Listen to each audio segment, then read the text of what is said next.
Halo Sobat Dunia Seribu Besar, semoga Sobat selalu diberi kesehatan, panjang umur, dan rizki yang melimpah, amin. Sebelum masuk ke alur ceritanya, jangan lupa dukung channel ini ya dengan klik subscribe, like, komen, dan share, terima kasih. Mari kita lanjutkan perjalanan, Li Qiye.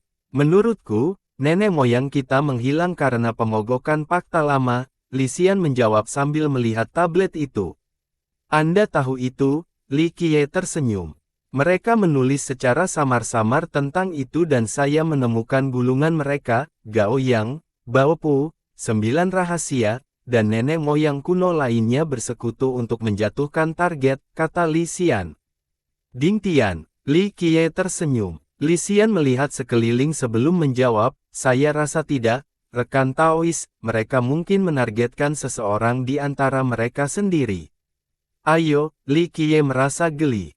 Nenek moyang kami adalah bagian dari fakta ini tetapi tidak pergi, saya yakin mereka menolak untuk melakukannya, atau mungkin, mereka memiliki misi penting lain yang berakhir dengan hilangnya mereka, kata Li Xian. Menarik, Li Qiye menjawab. Ini tidak terduga karena Xuan Su adalah nenek moyang teratas, dengan demikian, dia diundang untuk bergabung dengan kelompok tetapi akhirnya tidak berpartisipasi, jika dia bergabung, dia akan terbunuh seperti yang lain. Saya condong ke arah mereka yang berfokus pada penyelidikan, Li Xian melanjutkan. Apa masalahnya? Li Qiye bertanya. Itu di luar jangkauan saya karena catatan kami tidak memiliki rincian mengenai misi ini, aku hanya tahu itu kemungkinan terkait dengan hidup dan mati surga atau leluhur sunyi. Saya mengerti, alis Li Qiye berkerut. Jangan salah paham, rekan Taois, mereka tidak menyelidiki leluhur sunyi, yang saya maksud adalah, itu adalah misi yang diberikan oleh leluhur yang solor, Li Xian buru-buru menjelaskan. Oh. Kata Li Qiye, gulungan mereka menyebutkan kunjungan dari Komandan Phoenix, leluhur Yuzhen pergi bersamanya terlebih dahulu dan kemudian leluhur Xuan Su juga mengikuti, kata Li Xian. Li Qiye secara alami mengenali gelar yang sudah dikenal ini. Ketiganya tidak pernah muncul lagi, Li Xian tersenyum kecut, dan kemudian klan kami menurun setelahnya. Jadi kami tidak lagi memiliki akses ke informasi tingkat atas, komunikasi berhenti dengan surga hidup dan mati bersama dengan perbatasan sunyi. Klanmu tidak bisa bertahan tanpa mereka, Li Qiye berkomentar.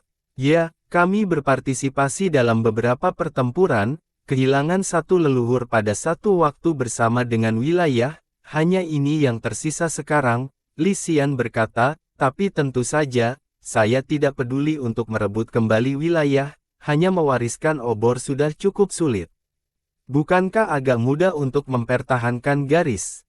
Kata Li Qiye. Tapi itu agak tidak ada artinya, menurut pendapat saya, kita akan menjadi manusia hanya dalam 3 generasi, kemuliaan leluhur tidak akan menjangkau keturunan, kata Li Xian.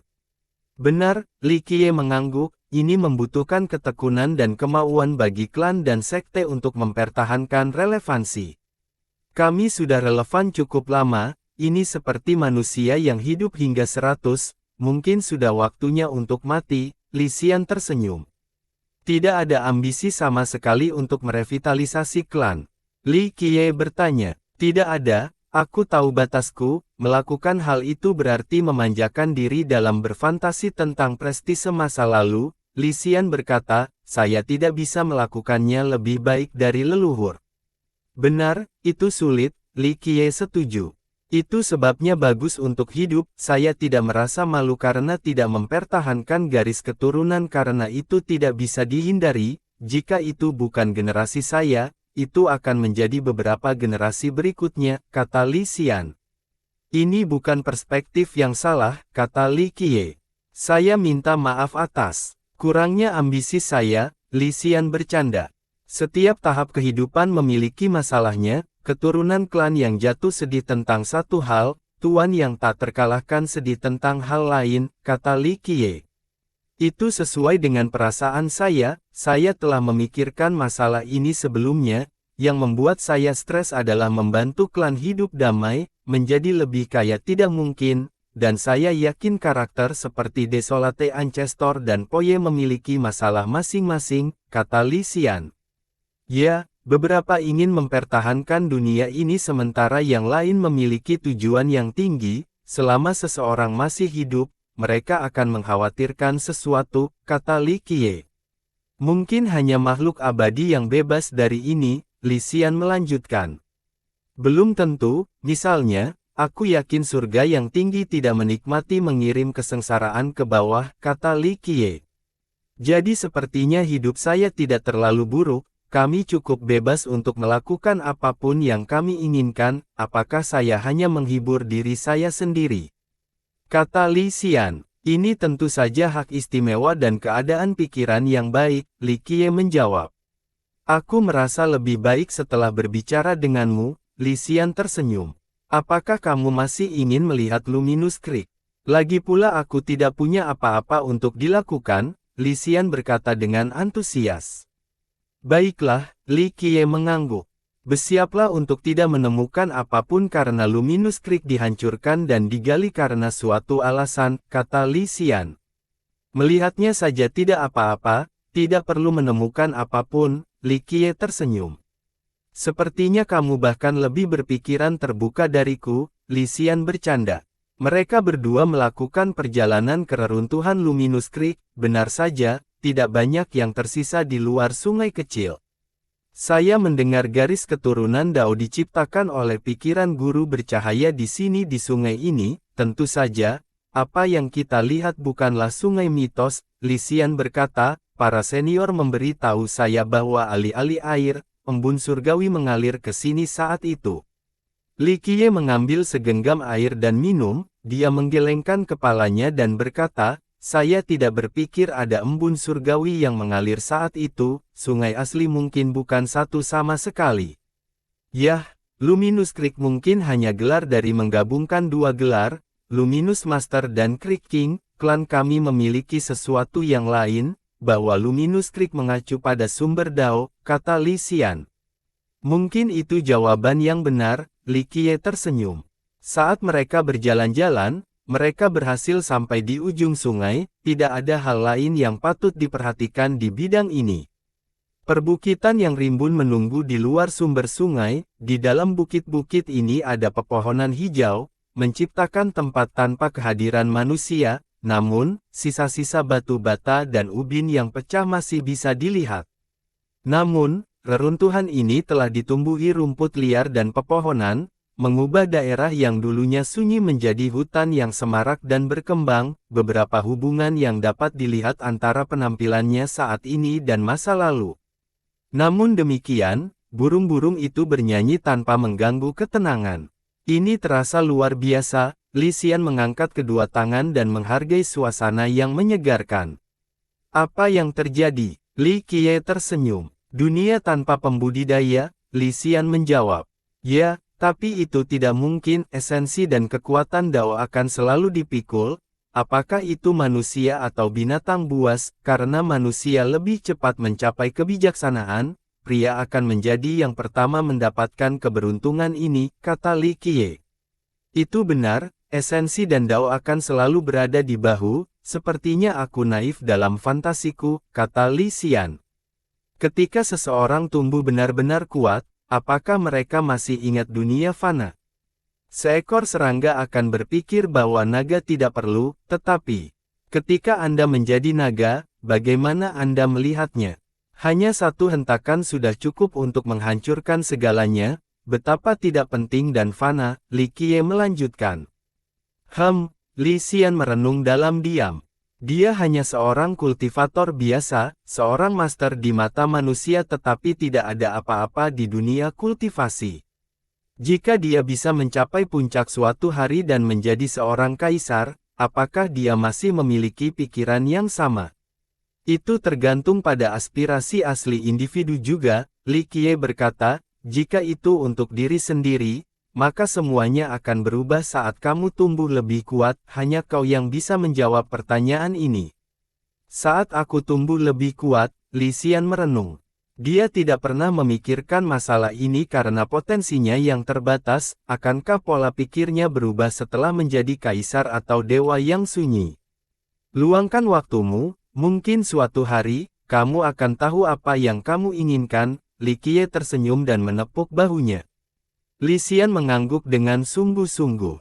Ini adalah sumber Dao dari Luminous Creek, inti dari garis keturunan Dao. Li Qiye mengubah topik pembicaraan.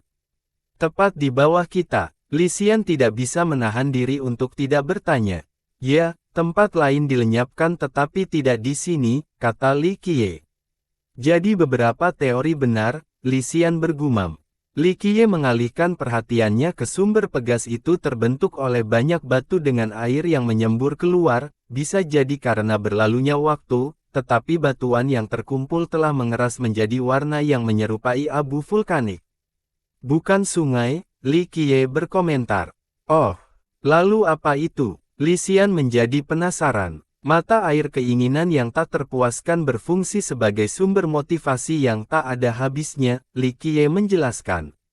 Berdengung, dia memanfaatkan cahaya primordial di ujung jarinya, menembakkannya ke pegas.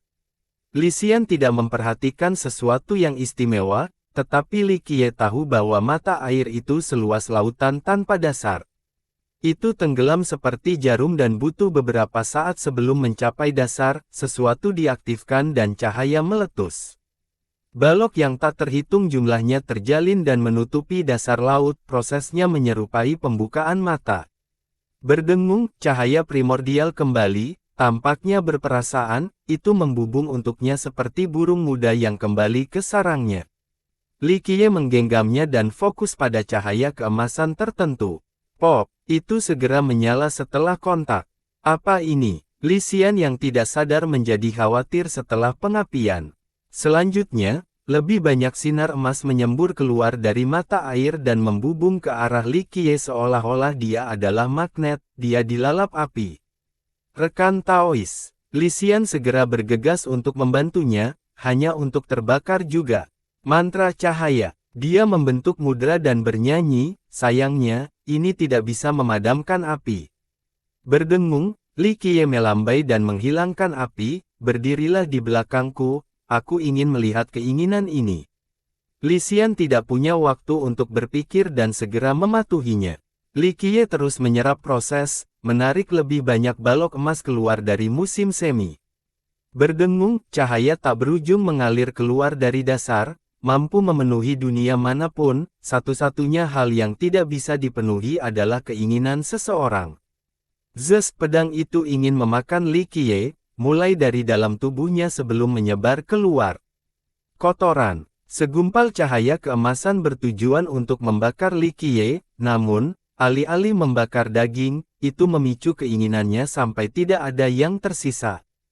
Hati-hati, Li Xian berteriak. Ini bukan yang ingin saya lihat, tunjukkan warna sebenarnya di balik godaan itu. Li Qiye tidak terburu-buru, tujuannya adalah untuk membalikkan api, bukan hanya menariknya keluar. Mereka berjuang tetapi tidak bisa lepas dari genggamannya. Buka, waktu dan jarak tidak masalah selama ada jejak yang tersisa, apakah itu hukum atau misteri Dao, bahkan kematian pemilik aslinya tidak bisa menghentikannya.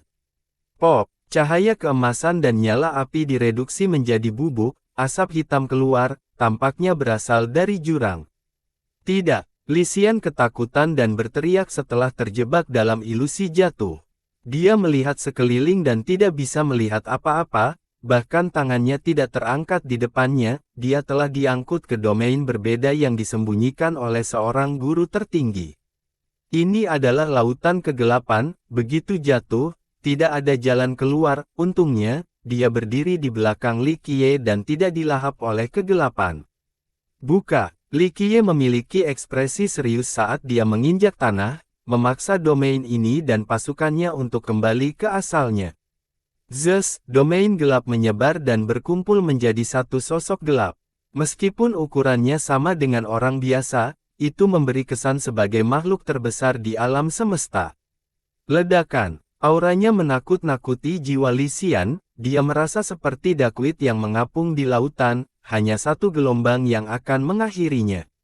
Tentu saja, Li Qiye tidak membiarkan apapun terjadi padanya, menghentikan gelombang deras. Berdengung, sosok itu membuka matanya, memperlihatkan cahaya keemasan. Keinginan Li Xian tiba-tiba melonjak saat dia melihat mata emas itu, tubuh dan pikirannya akan berubah menjadi abu, tetapi Li Qiye mengangkat tangannya dan menyelamatkannya lagi. Pop, sosok itu menjadi ketakutan tetapi tidak bisa lari sebelum sesuatu menembus dadanya. Wah, itu membuat suara yang menyerupai seseorang yang tercekik, dengan lehernya hancur, domain gelap runtuh. Setelah beberapa saat, Li Xian menjadi tenang dan mendapati dirinya berdiri di belakang Li Qiye, pemandangan di sekitarnya menjadi normal kembali, semuanya seperti mimpi buruk. Apa yang terjadi? Dia jatuh ke tanah dan basah kuyup dengan keringat. Hanya kenangan, kamu bisa melihatnya sebagai mimpi, kata Li Qiye. Li Xian bukan pengecut, tetapi kekuatan itu dunia lain, fakta bahwa dia bisa pulih adalah bukti keberaniannya. Itu mimpi, Li Xian bergidik. Saya kira menyebutnya keinginan lebih akurat, hanya sedikit saja sudah cukup untuk membakar dan menyeretmu ke jurang, kata Li Qiye. Li Xian mengira dia tidak memiliki ambisi dan keinginan, sayangnya, cahaya keemasan itu masih mempengaruhinya. Yah, menentang tentu saja mencari kematian, Li Qiye menatap lebih dalam keruntuhan tua. Meskipun kurangnya aura, Li Xian merasa dunia ini kecil dibandingkan dengan Li Qiye, burung-burung itu masih bernyanyi dan Li Qiye masih manusia, tetapi pandangannya tentang Li Qiye berubah secara dramatis. Aku adalah katak di bawah sumur dan tidak tahu kamu adalah seorang master, bagaimana aku harus memanggilmu, senior? Li Xian membungkuk, saya hanya seorang pejalan kaki, memanggil saya rekan Taois seperti sebelumnya baik-baik saja. Saya belum cukup umur untuk menjadi senior, Li Qiye menepuk pundaknya. Li Xian tidak bisa mengucapkan kata-kata, rekan Taois, lagi setelah menyaksikan kekuatan Li Qiye. Jalan harus dilalui terlepas dari harganya, tapi bagaimana jika orang lain membayar harganya?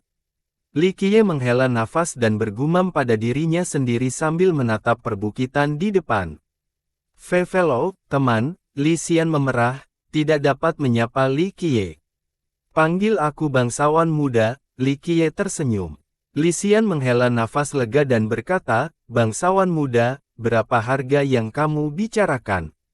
Saat menyalakan keinginan orang lain, keinginan sendiri juga tersulut, keinginan itu seperti batu permata yang indah, semakin jernih, semakin Anda ingin melihat lebih dekat.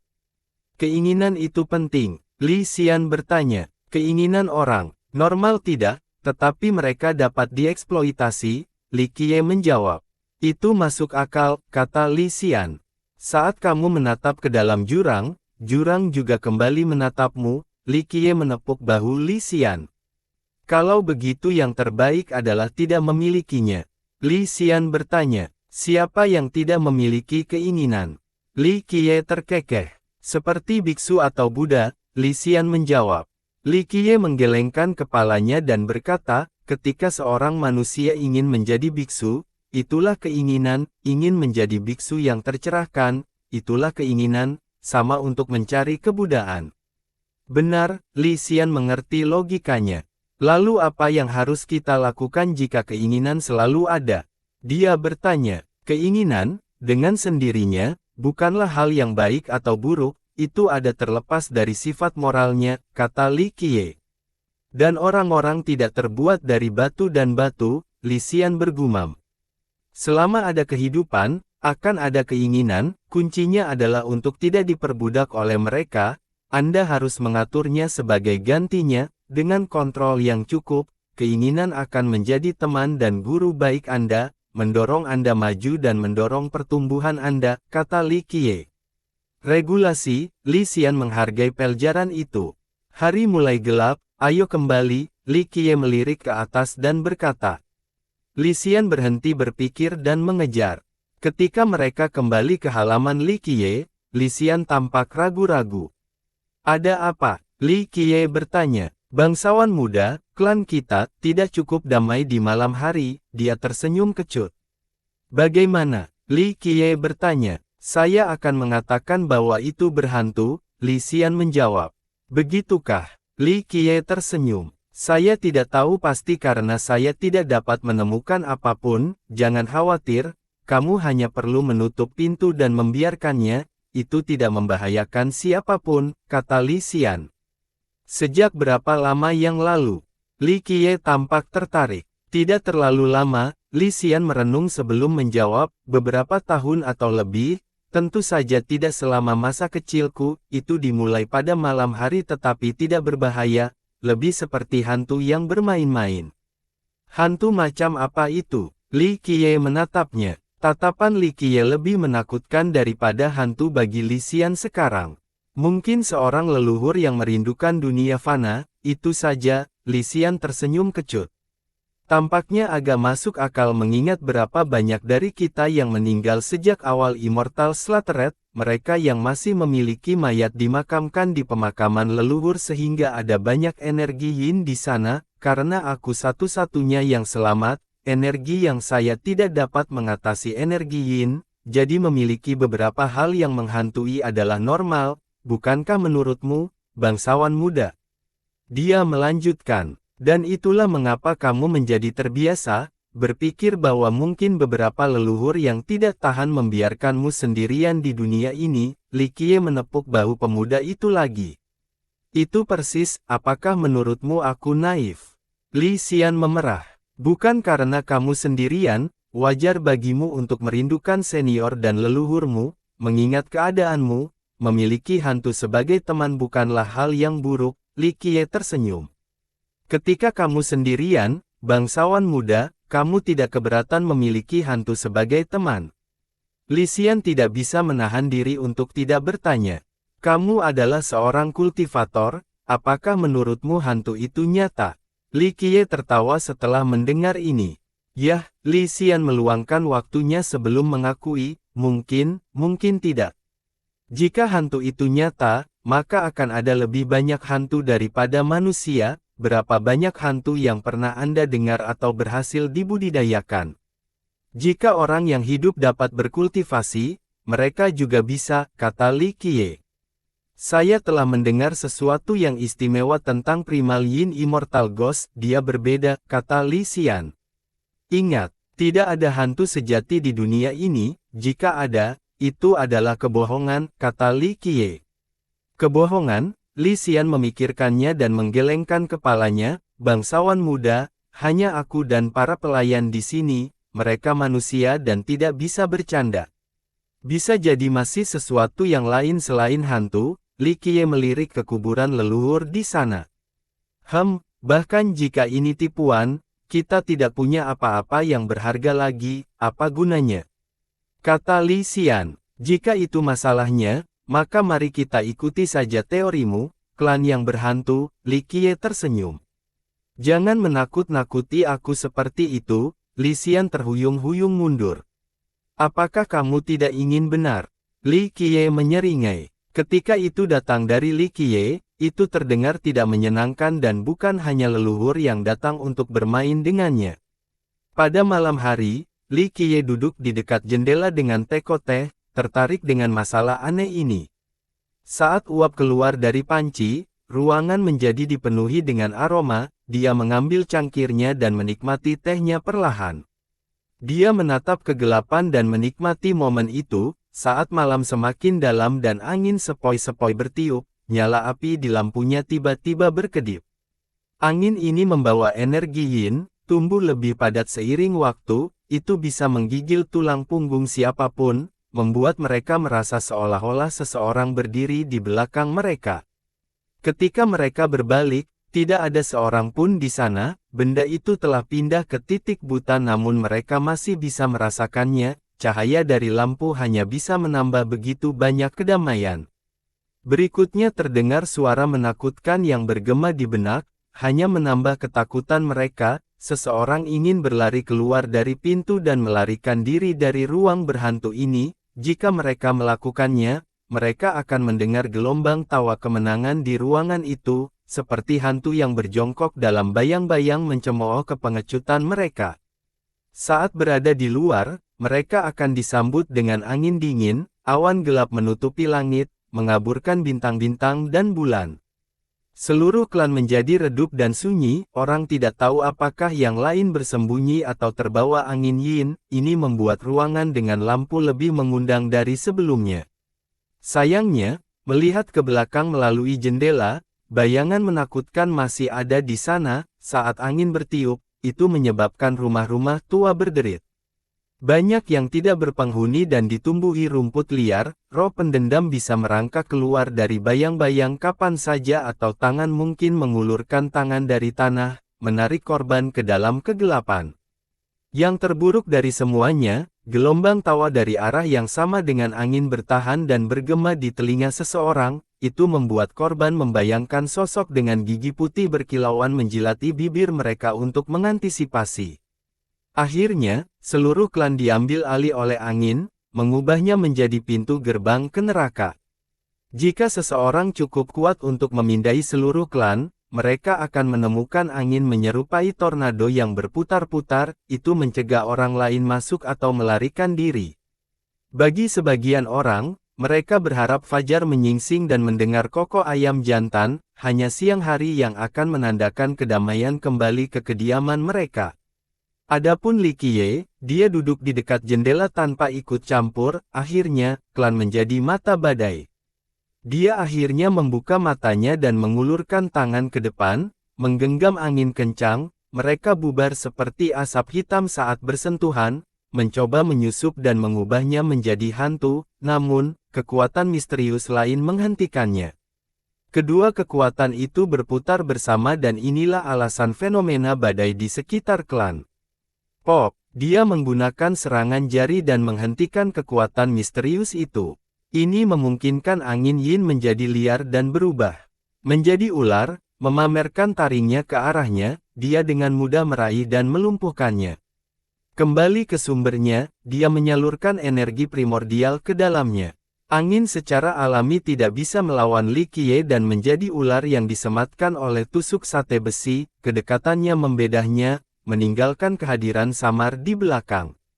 Itu adalah dosa jahat yang tampaknya ada sebelum awal dunia ini, siapapun akan bergidik saat mengenali potensi melahapnya yang sebenarnya, bahkan penguasa tertinggi tidak bisa menghentikannya.